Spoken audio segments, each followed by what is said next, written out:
Chers amis, bonjour. Je pense à notre santé, j'ai envie tout de suite de vous dire bonne santé, c'est le sujet. Et la dernière fois, on a aussi évoqué à votre santé, et il y a évidemment des définitions de mots croisés qui n'ont pas de charme.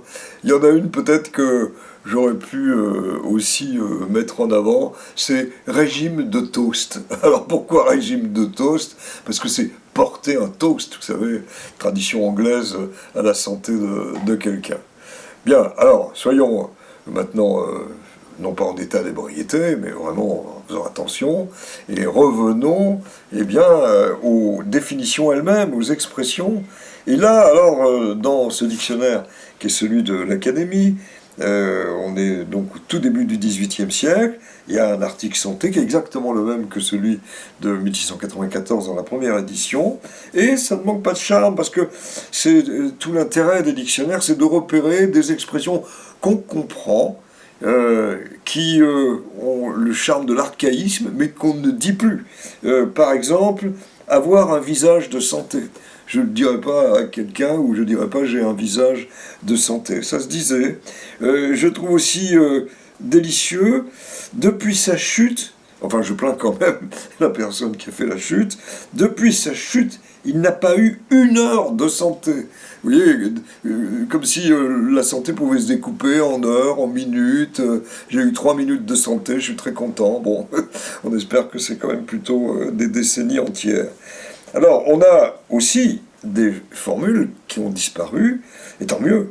Un lieu de santé, par exemple. Alors aujourd'hui, on comprendrait sanatorium, mais c'est pas cela, ou un lieu où on reprend de la force. Lieu de santé, ou absolument la santé, certains lieux où l'on porte les pestiférés, ou ceux qui viennent de lieux soupçonnés de peste. On l'a porté à la santé. Vous voyez, donc ça, bon, fort heureusement, ça n'existe plus. Et il y avait un mot qui correspondait.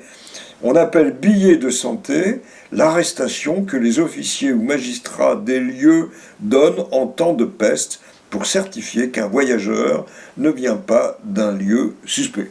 Donc on sent à quel point quand même il y a là un passé et où la santé a un rôle évidemment vital pour la communauté, dans le cas de ces maladies contagieuses. Alors peut-être évidemment donner encore la parole à nos amis qui sont verbicrucistes, c'est-à-dire ceux qui créent des grilles de mots croisés.